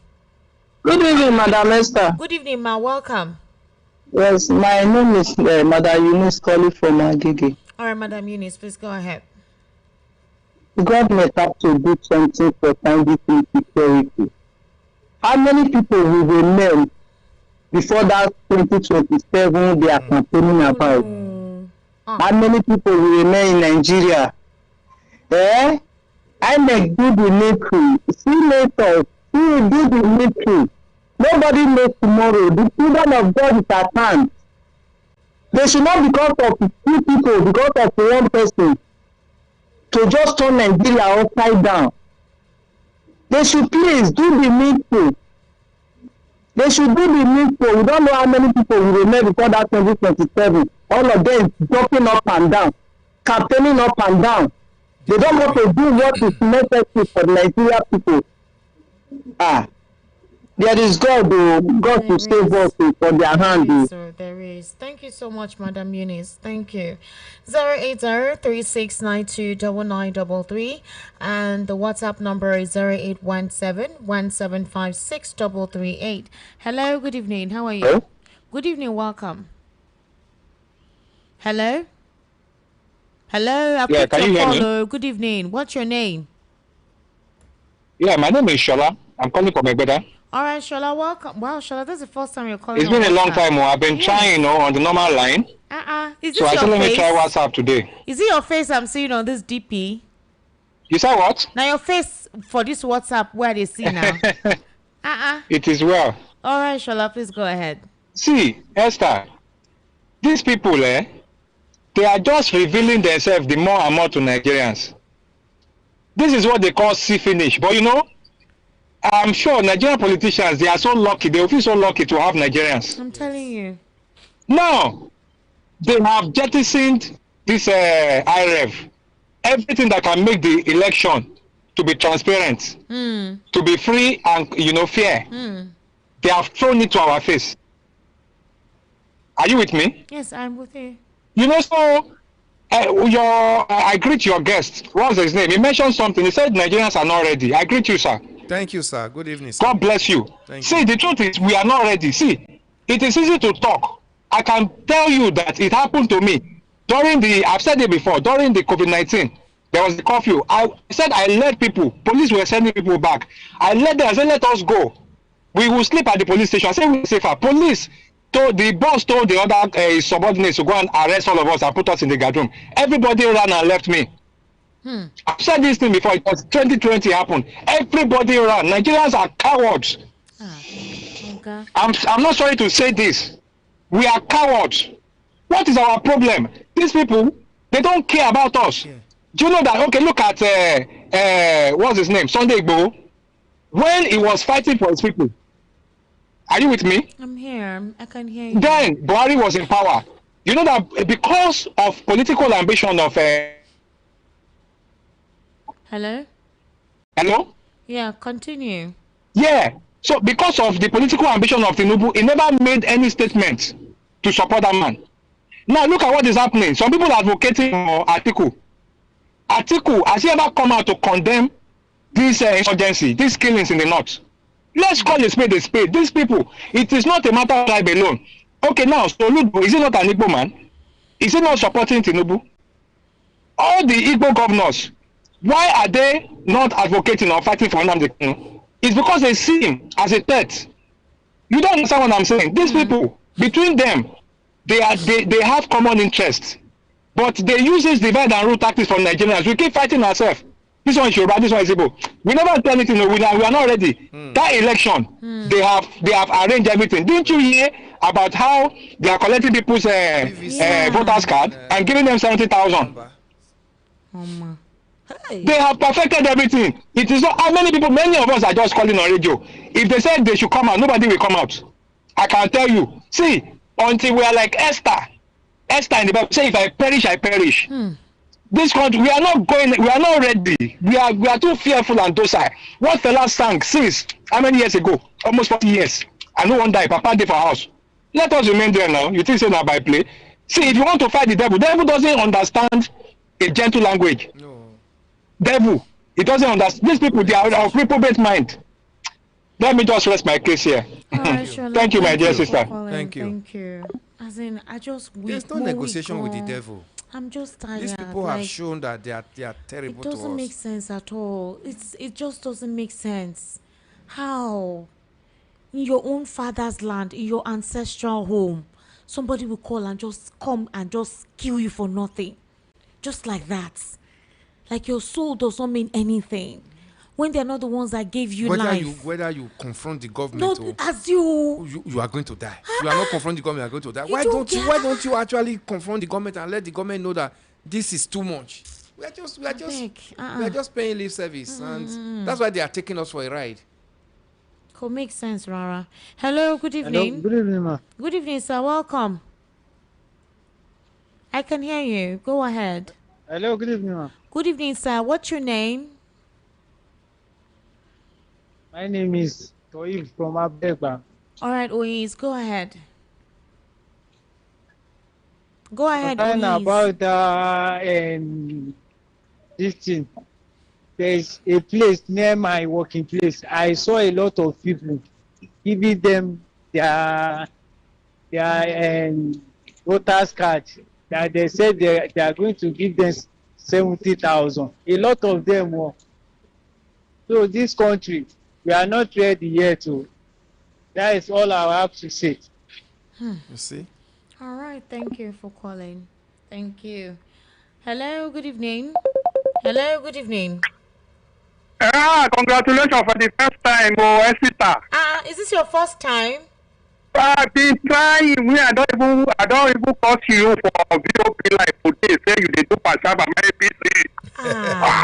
Okay. My name is Sunday. Vijaye calling from Songwater. All right, sir. Welcome. Yes, my stake. You see the amalgamation of Nigeria in 1914. The British government said after 100 years, we can renegotiate about being together again. Nigeria has expired 2014. Go to British Home Office, the documents are there. Where our lawmakers are not talking this thing when these people are taking everybody for granted, killing as if to say we don't have government. Are you surprised? In a country when we have a leader and they are not saying anything about it. Shall we continue like this? That is my second. Good evening. All right, good evening, sir. Thank you for calling. All right. Okay, ladies and gentlemen, we're going to take a very short break, and I will continue with your calls, and I'll also read out your messages.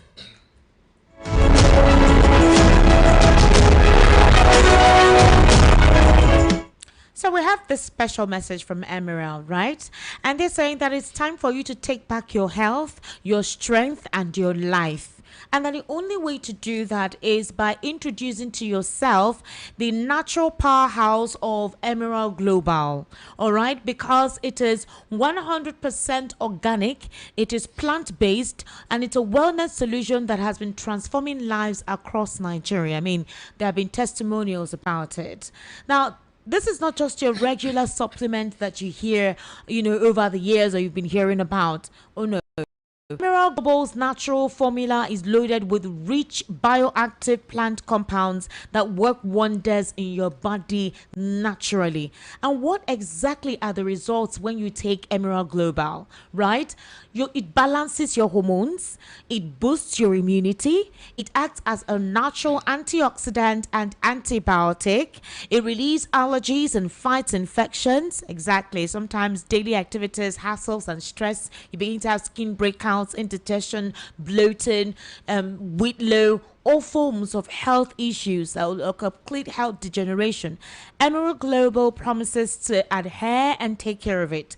It relieves allergies, fights infections, improves digestion, and lowers bad cholesterol. It normalizes blood pressure and boosts blood circulation, reverses diabetes, eases arthritis, tackles typhoid and malaria. These are everyday illnesses that Nigerians have currently been facing. Now, exactly what does this also mean? It does more beyond having to treat all of this ailment. It boosts your libido if you're having issues with having heightened sensitivity on certain parts that helps you enjoy yourself. It helps to boost that. It improves vision. It supports kidney and liver health. It enhances male and female fertility. It fights fibroid, ulcers, asthma, prostate issues, stroke, and more. It's indeed a true diamond mine of wellness. So how do you get to go about it and achieve it? One is that you have to visit Emerald Global. You get a free health checkup plus a free tutorial on how to maintain your health naturally. Oh yes, and it is completely free. You don't need to pay any fee. So what exactly is stopping you from having access to this mine of wellness diamond? Well, you visit Emerald Global physical store, 74 Brown Street off Church Street, Oshodi by 10 a.m. All right, visit us on 74 Brown Street off Church Street, Oshodi by 10 a.m.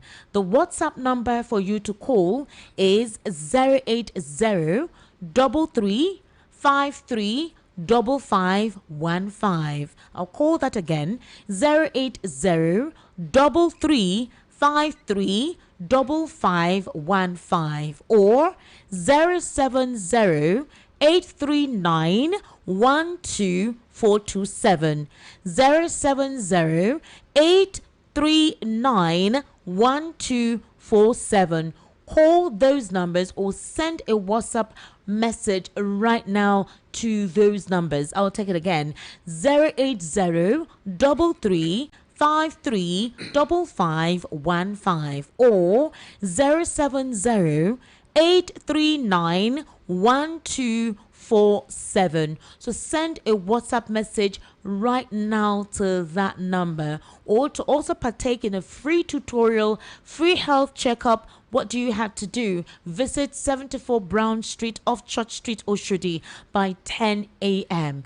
So test and see, because with Emerald Global, nature heals, restores, and transforms. Interesting. Emerald Global actually has you in check.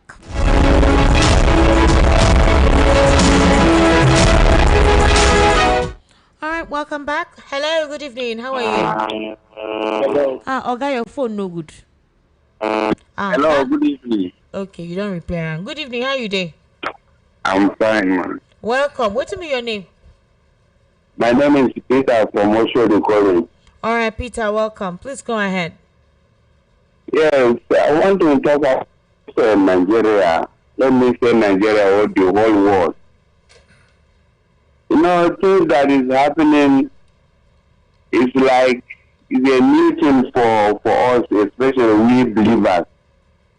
But actually, if we go to the scripture and observe some passage of the scripture, it will tell us that we are already in the end time.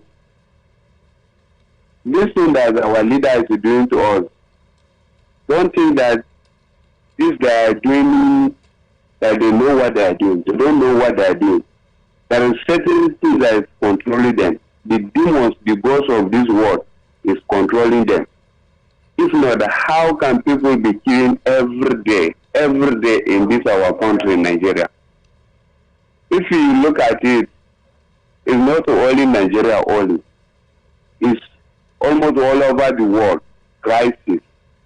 So already is the end time that is near. So the only thing, everybody should just prepare, because I can notice so many things based on the scriptures that I'm reading. The time is just near. End time. So everybody to just prepare. All right. Thank you very much for calling. Hello. Good evening. Hello. Good evening. Turn down the volume of your radio, please. Hello? Hello? Hello? Turn down the volume of your radio, please. Hello? Hello? Good evening. What's your name? Hello? I can hear you. What is your name?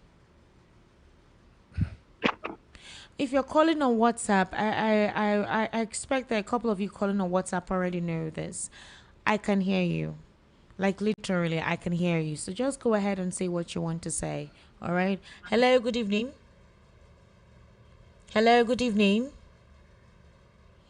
080-3692-9933. 080-3692-9933. Hello, good evening. Hello, good evening. Good evening, sir. Good evening, sir. Welcome. What's your name? My name is Mr. Bright. I'm very happy to get you this night. You're sounding faint. I said I'm very happy to get your line this night. All right, welcome, sir. Thank you for coming along. Thank you for joining us. All right. What I want to say is not too much for what is happening in this country. Killing everywhere. You know, when they carry another person's dead body, it will look as if they are carrying a bunch of firewood. That is how we look for all those politicians. They don't take us as anything. When it happens to you, you run away from your community for complete 5 years. You cannot enter there. If they experience such a thing, they will know what you are passing through. All I know is that 2027 is between poor Nigerian, the suffering Nigerian, and the APC government versus Donald Trump. That is all I want to say. Thank you. All right. Thank you very much for calling. All right. Hello. Good evening. Hello. Hello. Good evening. Turn down the volume of your radio. Hello. Good evening. Good evening, sir. Welcome. What's your name? Yeah, my name is Canis. Canis. Yeah, first caller. First time call. Oh my God, my bell is far from me.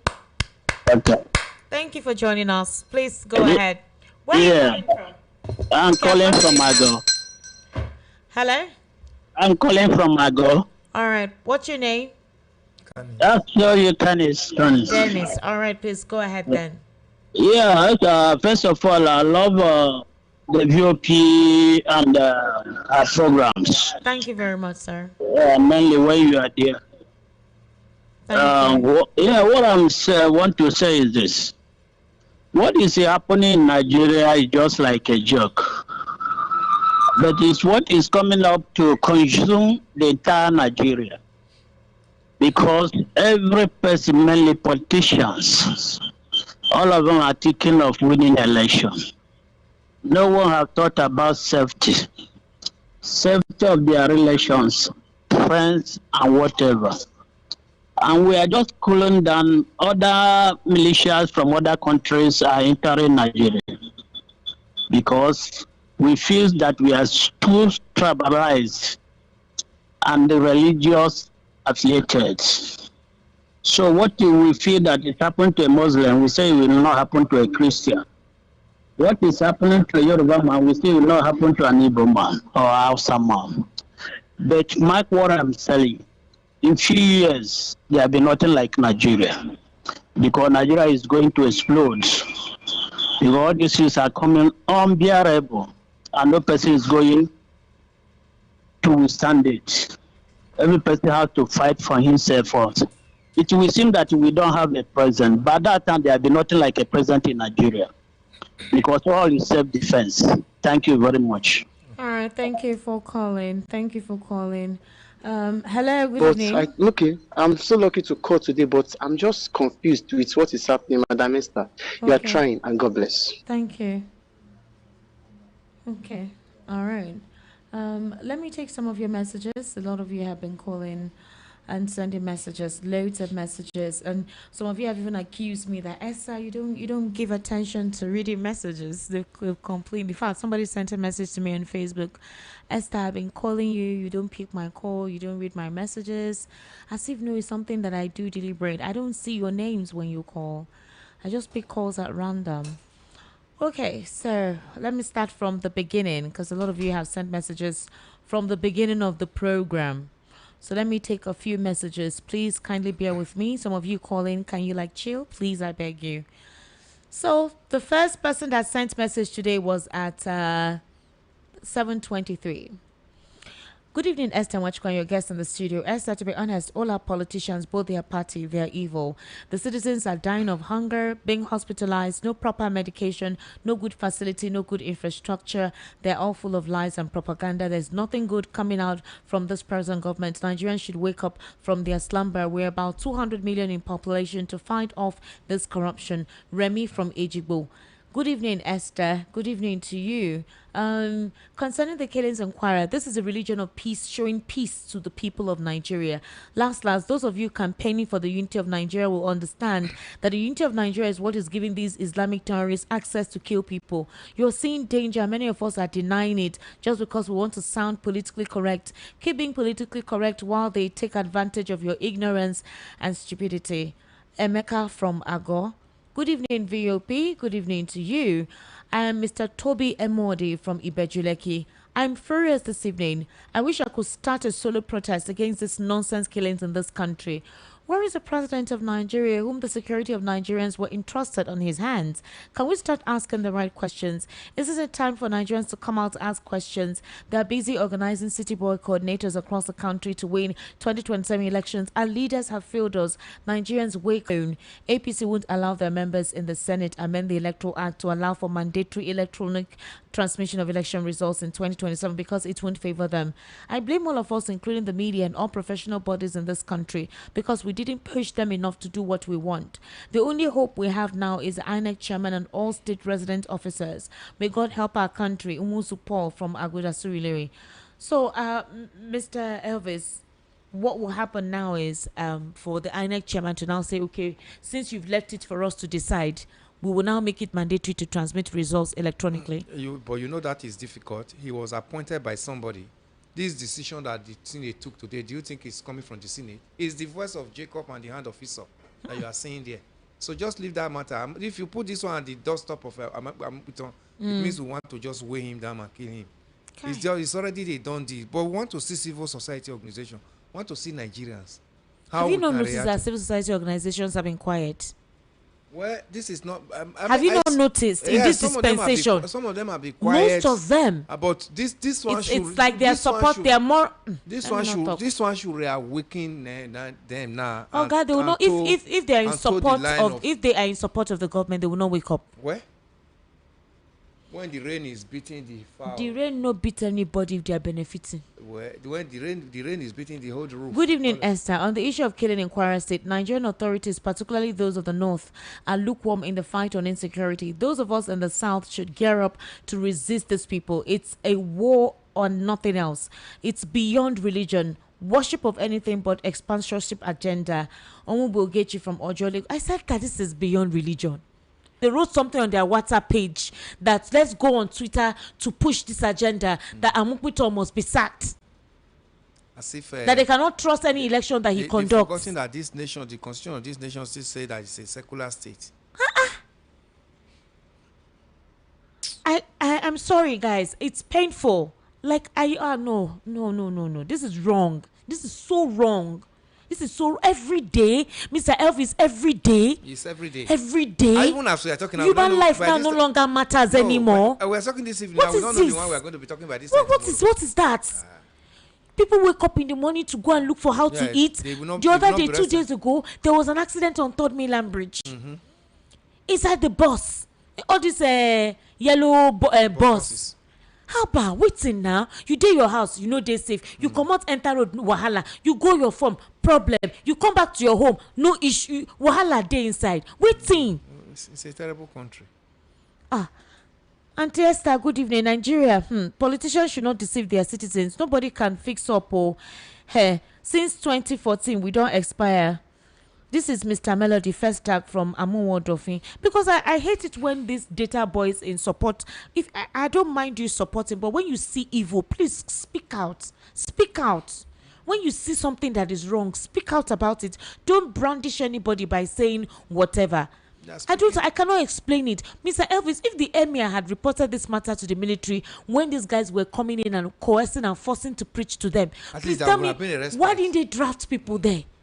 Then it was when the attack happened, they said they called, and that the team that came, they were very few. Those guys overran them. Definitely. So if you had been informed, you should have drafted people, sent drones, I don't know, check out the terrain when they come and when they go. So you track where they are coming from. Some of these things are reprisal attacks. There are some communities that the Nigerian army has really, tried to eviscerate them. They come back, or on the route to escape, they attack and kill people. It's a terrible matter, Esther. By the time we finish talking here now, we don't even know the one that is going on. Some years ago, Lai Mohammed told Nigerians that Boko Haram and insurgency have been decimated in this country. Where, Mr. Elvis? Look at what happened. I hope the Lai Mohammed is in broad daylight, this thing happened. What is happening is even now it's in his state, Kwara. Right. Hello, good evening. Hello, good evening, Esther. Hello. Esther, good evening. Can you hear me? Hello. All of una way una network no good. Una go dey call on WhatsApp when your network gets epilepsy. Hello, good evening. How are you? Hello, good evening, Esther. Hello. Hello. Hello. Are you hearing me? Let me read out messages. Good evening, Esther. Top of the evening. My regards to everyone in the studio. My take this evening is about the killing in Kwara State. You can see that the government doesn't give a hoot about the lives of their citizens. I'm so sad about the gruesome killing in Kwara State. Honestly, Nigeria is a failed state. MNK saw this coming and he warned earlier, but people ignored him. Instead, they are calling for him today. Everyone is facing the reality. My heart bleeds. I'm Elvis, writing from Igondo. Do have an amazing evening. Okay. Hello, good evening. Hello, good evening. My namesake. Yes. Hello, good evening. I can hear you, Esther. We know they hear you now. Hello. I can hear you, Esther. What the information? Good evening, sir. Welcome. Please go Good evening. ahead. How are you? Actually, I'm equally saddened by what's happening at Kwara State. But the most unfortunate thing, up to this moment, the presidency has not made a comment. No statement. Talking of any action on this particular situation that concerns its citizens that were killed in their dozens, not one. If such has happened at any state in America, you see the government giving press conference, Trump will be giving conference, if the police chief in the state, the army authority, the FBI, to show you how serious and how they value human life. Even those perpetrators, they will be afraid to come again. That on its own. America has done well by sending some of their troops, but the most important thing, they must show interest in our electoral process this time around. Let them pronounce it that they are interested, they are watching, so that those who are in charge of this process will be on their toes. And if that is not what they have already, as people rightly said, they are technically rigged the election. Now see what they are forming, the City Boys Association. That is another baptismal name for area boys. Yeah, the City Boys, which Obi Kubana is heading in the southeast. Is that our problem? Does that provide employment? You know, area boys that have flustered, scattered all over the place. They can only recruit them into the military. They can find these terrorists. So let our president take our lives seriously. Take the administration of the country seriously. We are not seeing him talking. We only hear from Bayan Denuga. Is he the president? How can that solve our problem? Well, from one security situation to another, the news, as your guest rightly said, who knows what we are going to hear tomorrow? And it's happening. It's pathetic. It is. God bless us. Thank you very much. It is actually very pathetic. I wouldn't lie to you. It is pathetic. Hello, good evening. Hello. Good evening. Good evening, sir. Welcome. Please, what's your name? My name is Steven. Your name is what? Steven. All right, Mr. Steven from Egbeda, right? Yes. All right, please, Mr. Steven, go ahead. Yeah, sir. I normally listen to your program. I hardly call. This should be my second time. The situation in the country is pathetic. It's pathetic. Yes, sir. Last week Saturday, in front of my brother's house in the village, some daredevil kidnappers came here, shooting periodically everywhere. It was around 8 p.m. in the evening. When you know the village most time there's normally no light, so some people will want to sit outside to take French break before they enter inside to sleep. After they came into the village, picked some people, went through the bush and go away. See now, we've not heard of them, we don't know what has happened. We've reported the case to the police, I don't know what they're doing about it.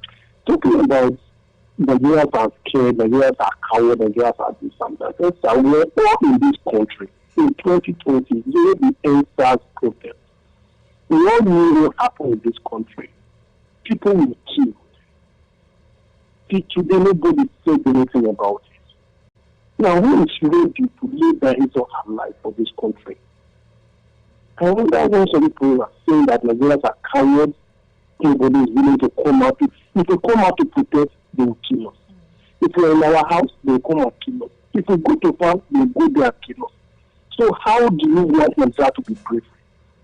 How do you guys want Nigeria to come out and perform? What do you want us to do exactly?